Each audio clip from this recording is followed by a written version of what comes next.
Assalamualaikum warahmatullahi wabarakatuh. Alhamdulillah, salatu wassalamu ala rasulillah wa ba'du.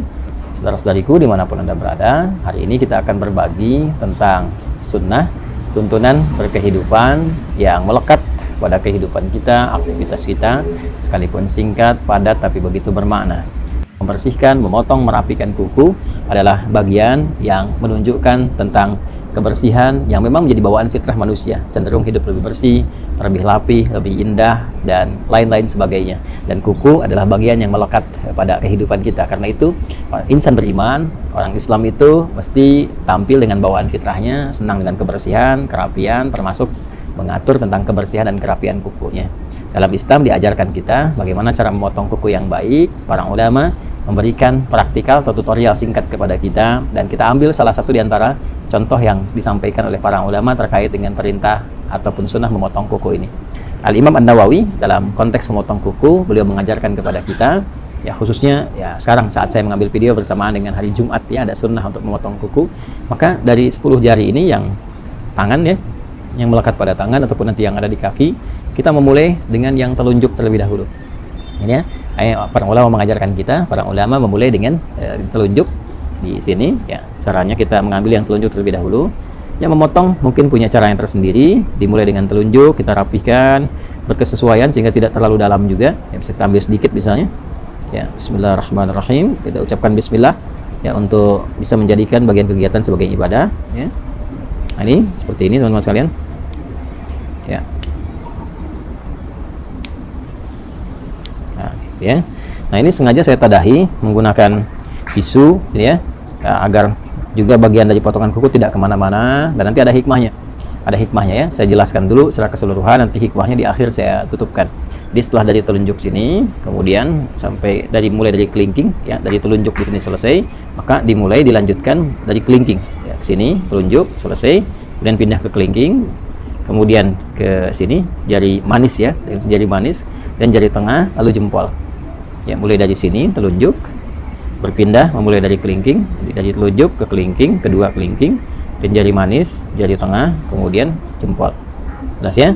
Lalu berpindah kemudian ke sini bagian kirinya, dimulai dari kelingking, kemudian jari manis, jari tengah, telunjuk ke jempol. Jadi urutannya di sini telunjuk, kelingking, jari manis, jari tengah, jempol, kemudian pindah kelingking, jari manis, jari tengah, telunjuk, kemudian jempol. Demikian di kaki. Ya, kalau sudah selesai ini, kemudian tadi kita tadahi ya. Ini saya contohkan tadi satu yang telunjuk karena di hari Jumat saya sudah mendahulukan memotong keseluruhannya. Jadi saya urutkan saja tadi seperti tadi saya sampaikan. Jadi telunjuknya sudah, kelingking sudah sampai ke jempol, kemudian dari sini kelingking sampai ke jempol, selesai kita tadahi. Ini maksudnya supaya mudah untuk dikumpulkan. Ini tinggal dilipat ya, seperti ini misalnya. Dan dilipat. Nah, ada lagi asar. Asar itu jejak yang bisa kita dapati dari contoh-contoh ulama yang bersambung pada sikap-sikap mulia. Ya, biasanya nanti sampai ke sahabat atau sampai juga kepada Nabi Shallallahu Alaihi Wasallam. Nah, dari kalangan sahabat ada yang membiasakan seperti Ibnu Umar ya, atau hadis-hadis, riwayat-riwayat yang disampaikan oleh Imam Sufyan Ats-Tsauri misalnya, ya, memberikan kesan kepada kita bahwa setelah selesai potong kuku ini akan lebih baik kalau bekasnya bisa dikuburkan. Ya, walaupun bukan kewajiban, tapi dianjurkan untuk dikuburkan seperti rambut ya ataupun kuku dengan dua tujuan. Tujuan yang pertama adalah menghormati di bagian dari tubuh kita yang telah Allah ciptakan sehingga bisa menjaga kemuliaannya. Ini kan bagian dari tubuh ya, jaga kemuliaannya jadi nggak dilempar sembarangan. Walaupun mungkin kita bisa dilipat seperti ini, dibuang ke tempat yang layak gitu kan. Nah, itu sebetulnya tidak ada masalah juga, tapi akan lebih mulia kalau bisa dikuburkan, lebih bagus. Yang pertama takrim, untuk memuliakan pada bagian tubuh yang telah Allah ciptakan. Kemudian yang kedua, yang penting juga menghindari hal-hal yang bisa menghadirkan madarat yang tidak tampak. Ya, madarat itu hal-hal yang membahayakan kepada diri tapi tidak tampak. Seperti kebiasaan-kebiasaan tukang sihir misalnya, ya, atau hal-hal terkait magic yang seringkali menggunakan bagian-bagian dari potongan tubuh khususnya rambut. Ya, ada juga yang terkait dengan kuku.